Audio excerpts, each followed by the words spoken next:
Update: am I the A for cutting my child's inheritance? Original story. Backstory: 2 years ago, I, 46 female, lost my husband in an accident, and I was heartbroken. We had 3 children, and I thought we were very happy until his mistress showed up at my door demanding money to support the child my husband fathered. I didn't believe her, but she was able to prove it with screenshots, messages, etc. The image that I had of my husband was forever tainted, and he left me with a mess because of bitterness about the betrayal and how offended I was by the mistress, lack of remorse and entitlement. I told her she wasn't getting a diamond, that she shouldn't have slept with a married man. She kept harassing me, and when it wasn't going to work, she went to my husband's family to put pressure on me to give her what she wanted. She even tried to involve my children, leveraging her silence for money. I knew that once I gave her money, she would come back, so I told them myself. My husband and I had high-paying jobs, lucrative investments, savings, and I got a sizable amount from the life insurance policy. I consulted a lawyer, and while she could prove the affair, it didn't prove paternity, and since my husband wasn't on the birth certificate, nor could she produce that, my husband acknowledged the child. She had no case. After my lawyers sent her a strongly worded letter, I didn't hear from her for a while and thought it was over until my oldest, Alex, 19 female, came to me and said that she did a DNA test with the mistress behind my back. She said that she did it because she wanted to get this resolved. The child deserved to know who their father was and the financial support that they were owed. My husband had a will that stated each of his children were to split an inheritance that they would only get access to when they went to college and couldn't get full control until the age of 25. When the results came back, proving that my husband was indeed the father, the mistress took me to court. It was a long legal battle, but eventually a settlement was made. I sat Alex down and explained to her that her inheritance would be split 50-50 between her and her half-sibling as part of the settlement agreement. When she asked if my other children had to split theirs, I told Alex, no, my husband's will stated that it had to be split, but it didn't say it had to be equally. And until each of the children turned 25 I had full control. Alex was upset, saying that it wasn't fair. I countered, saying that it was unfair that my other 2 children had to get a lesser share because of my eldest choices, and if she wanted her full share, they shouldn't have done the DNA test. There's still plenty of money for Alex to finish college. She just won't have much after that. And I do plan on dividing my own estate equally in my own will. All of this Alex knows, but she is still giving me the cold shoulder. My own siblings think that it wasn't fair and I'm punishing Alex for doing right by her half-sibling, but I don't see it that way. Am I the a-hole? Now for the top comments before reading the update. First of all, I'm really sorry this happened to you. I wish you the best. I say, not the a-hole. It's a messy situation. No doubt your husband's will said split between his kids, so split between them. It should be. If Alex really cared about the child, deserved to know who their father was and get the financial support that they were owed, then she should have no problem sharing her inheritance. Also, in my opinion, she should have minded her own business and not gone behind your back to make a messy situation worse in the first place. If I were Alex and I was doing this, it shouldn't come as a surprise that her inheritance would be reduced to share with his half-sibling. Not sure why Alex is pulling the whole surprised Pikachu face thing.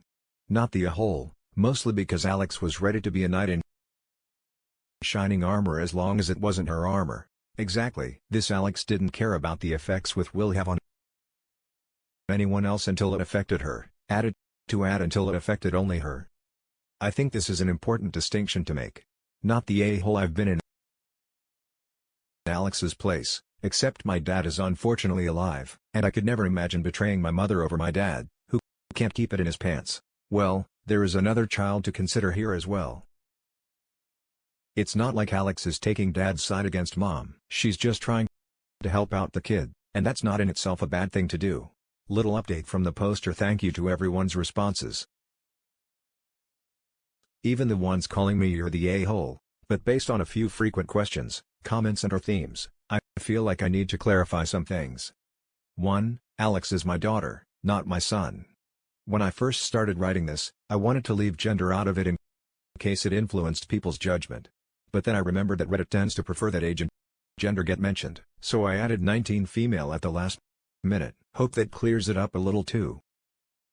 My other 2 children are Junior, 17 male, and Sam, 14 female. The half-sibling is now 53. When my husband drafted the will 10 years ago, he initially named just our children, but a friend of ours had an oops baby, So he changed it to be just his children, in case we had another one. At least that's what he told me. 4. After the mistress threatened to tell my children and I decided to tell them, I sat them all down and explained the situation. They were understandably devastated and asked if they really had another sibling. I told them that I didn't know and that if the mistress could prove it, she might get some money. I told them that if they wanted to know if they had a sibling or not, we could find out, but I made sure that they understood that their inheritance could be affected and other people might come out claiming the same thing and get more money. Initially, all of my children said that they didn't want to have to deal with that, and so I did everything that I could to protect them. But I guess Alex had a change of heart. 5. Until the DNA test, I had no reason to believe that my husband's mistress was telling the truth and acted accordingly.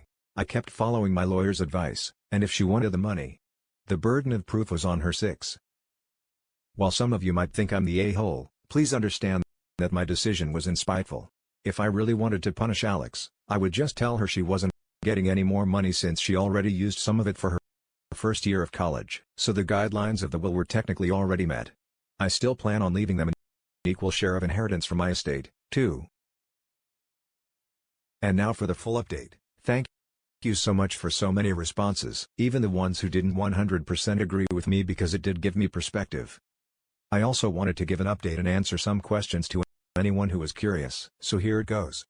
Since I told Alex what would be happening, she told her siblings. And the house has been pretty tense to try and make peace. I spoke to each of my kids for a one-on-one and as a group to figure out what to do next. I spoke to Alex first, and some interesting information was revealed that I'm very angry about. Apparently the mistress created a fake profile account and manipulated my daughter into befriending her. After gaining my daughter's trust, she pretended that she was in a similar situation as her and said that a DNA test proved that there wasn't any paternity. When Alex went behind our backs, she thought that it would prove the mistress was trying to scam us. My son, Junior, 17 mil, is furious that Alex went behind our backs and doesn't care why she did it and blames her for them being stuck with a half-sibling he doesn't want. My daughter Sam, 14 female, said she wishes she never knew the truth and is deeply upset. I asked my children that since they now know the truth, would they want a relationship with their half-sibling? Junior clearly wants nothing to do with the child and says that Alex should feel lucky he's still considered her a sister. Sam says she doesn't want to, and I feel it's because she's in denial and wants to live life pretending that her father was perfect. Alex admits that she is curious but never wants to see or hear it from the mistress ever again, so she doesn't think a meeting will ever be possible. I propose family therapy, and while my girls are open to it, my son says that therapy is only for people who have something broken in them, and that's he's not broken. He is now happy that his father is dead and wants to change his last name as soon as he turns 18. I'm not going to force him, but I do hope he changes his mind one day. Now for the top comments. Wow, I missed the original post. Just read it. Also, it's so unfortunate that all of this has tainted for you all forever. The memories of your husband and their father. What a difficult situation to be faced on top of his death, which you are all just likely feeling. You have somewhat worked out what your new normal is, and now this. I'm sure your son is partly misplacing his anger on Alex. However, I do believe she should have told you what she was doing. Even if, as she says now, she was trying to expose a scam, she should have suggested / disclosed that angle to you before submitting, presumably her DNA for comparison. They may never want a relationship with this child. And that seems very normal, rational. I really would have preferred. Alex told me she changed her mind before doing the DNA test, because I probably could have saved myself money and legal fees. Would your husband have financially supported this kid voluntarily? I honestly don't know. Personally, I wouldn't hand a single penny over to the mistress. What did she expect was going to happen when she knowingly messed with a married man? Her and your husband are the biggest ahos of this story. I don't mean to be rude, but your daughter is in a hole for going behind your back about it. I get that the mistress had a hand in it, but it still does not excuse the fact she betrayed y'all's trust. I hope everything works out for you and your kid. She was suing him after the DNA test proved paternity. She was going to get something eventually. I could have fought her over this in court for years, but I was getting exhausted and just did the settlement to make her go away. Are you required to give the kid half of a third? I would figure 10% would be enough if the will didn't specify an even split unless the judge ruled it had to be more. We settled out of court, and I gave the mistress a part of the life insurance policy and half of Alex's share in exchange that she could never sue the estate, me or my children ever again. Now for the last story. Am I the a-hole for going to my friend's wedding, even though her mom and dad, who is the father of my child, will be there? When I was 19, I met a guy in his 40s at university. He told me he was married and had 3 kids, but his wife was dead, so he wanted to keep a secret until the kids were ready to hear about us. When we'd been together for 18 months, I found out I was pregnant. He freaked out and admitted his wife was not actually dead. Needless to say, we broke up, then began a custody battle, and when I say battle, I mean battle. As his wife said, he could only keep the kid if they got full custody, and I got nothing because she didn't want to deal with me for 18 years. After a lot of BS from the wife, they only got visitation every 2 weeks because of her all-or-nothing mentality on finding out that her actions had resulted in visitation. Only they decided to not be involved at all beyond child support. During the custody case, I met his other kids. His sons both hated me. But his daughter Kate, who was 6 months younger than me, felt that her dad was the only one who should get in trouble here. Kate wanted a relationship with her youngest brother, who is still an infant and who I now had full custody of. I agreed to letting her see her brother, and we actually became pretty good friends, as we were a similar age with similar interests.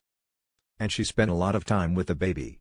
A few years ago I introduced Kate to a friend of mine, and now they're getting married. My son and I are still a touchy subject with Kate's parents, and Kate says her mom regularly complains about the child support. However, Kate wants her little brother at her wedding and she and the groom both want me there. The wedding isn't until next summer, and the invites haven't even gone out yet. But she sorted out her guest list, and me and my son, who is now 6, are both on it. I've already said we'll be there. Kate's parents have seen the guest list. Her mother has messaged me, asking me to not attend. I've refused, and she called me unreasonable and said I messed up her family 6 years ago. She doesn't want any drama or BS like my son, recognizing her husband as his father, which he will be able to do as he's seen pictures and knows that Kate is his half-sister or the affair being made known to their wider family. She also doesn't like my friendship with Kate and has said that she doesn't want to see my face at Kate's wedding as I've humiliated her enough. My point of view is that Kate has asked me to be there. I'm friends with Kate and her soon-to-be husband, and my son is already excited to go. Plus, it's not like I'm going to take the microphone and go attention. My 6-year-old is the bastard child of the bride's father. Cheers to the bride and groom. Plus, I don't have a problem with them being there, despite the stunts the wife pulled when we were sorting custody. So if they're the ones putting their foot down, I feel they should be the ones to not go. I talked to my roommate about it, and the roommate said that while she's a witch, I did bet her husband and I'd be bringing his child to the wedding. Am I the a-hole for still wanting to go despite Kate's mother telling me not to? Not the a-hole.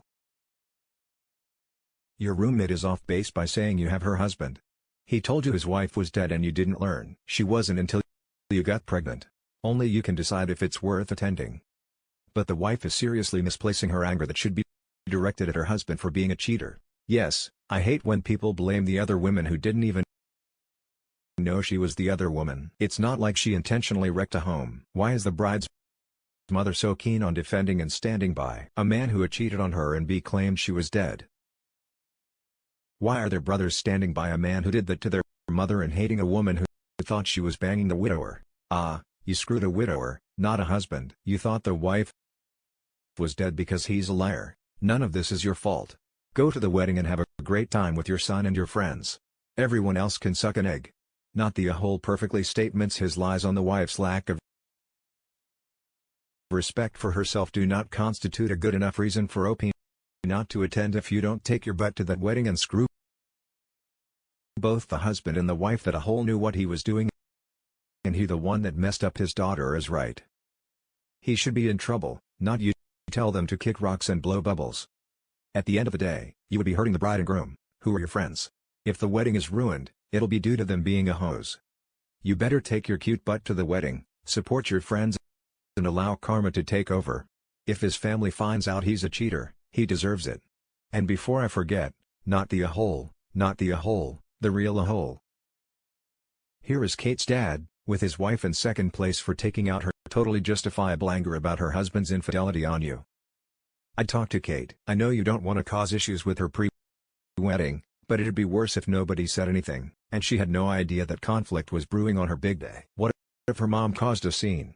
Tell her that you are excited to come and bring your son, but let her know that her mom is upset about this so that she's prepared for any drama.